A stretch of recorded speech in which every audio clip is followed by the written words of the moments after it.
In a new op-ed for The Hill, my next guest argues, quote, Mr. President, close the carried interest loophole. Ned Ryan, CEO of American Majority, joins me now.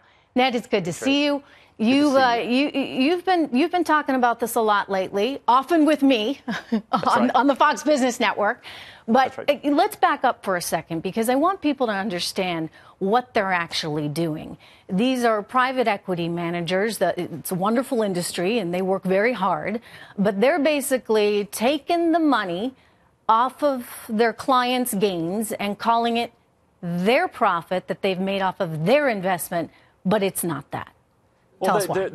They're trying to act as full partners with their other investors when, in fact, they might not have even put a own dime of their money in, yet they're claiming that they are entitled to capital gains, which is, again, a much lower tax rate.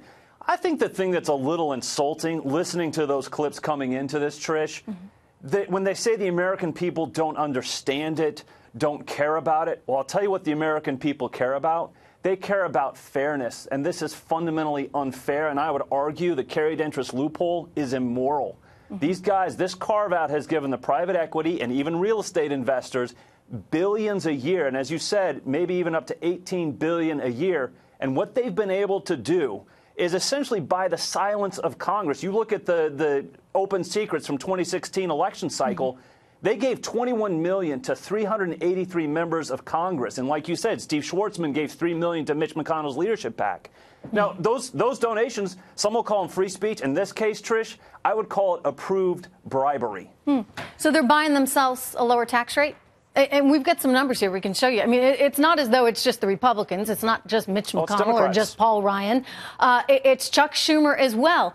I mean, both sides, and this is just the beginning of it. If you go down the list, the private equity industry has given quite a bit of money away. But why wouldn't you, Ned? Hey, if you get a much better tax bracket as a result, and you get to treat your income as though it's investment and pay half as much, so what if you pay a few $100,000 or even a few $1 million?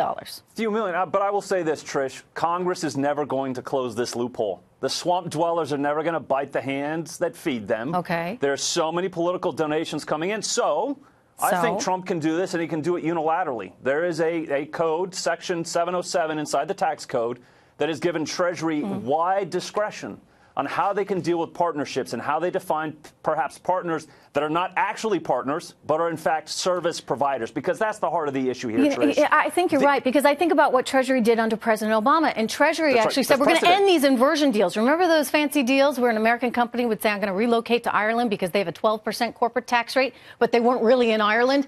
Same kind of thing. They said at Treasury, enough. Well, this is an opportunity perhaps for this administration to say enough and save us a whole lot of money. Ned, do you think it'll happen? So there's a couple things that I would say could happen. I mean, Trump can pick up the phone and call Secretary of Treasury Mnuchin and say, you need to deal with this, and you have wide discretion, too. I would hope that he has the political courage. Because the thing is, Trish, he was right in 2016. Yeah, he was. This is wrong. It should be dealt with. There are two things, though. $1 billion here, $1 billion there. We are talking real money. And like you said, this could build like 8 southern walls. But I will say this. I think the American people, this is a microcosm of the 2016 elections. The American people woke up. They started to realize the system was rigged against them. And I would argue it's been hijacked by a ruling class, that they've done it to benefit themselves and their special interest cronies. Enough's enough. Drain the swamp. Close the carried interest loophole. This is an opportunity to do it. Thanks for explaining it. Ned Ryan, thank you very much.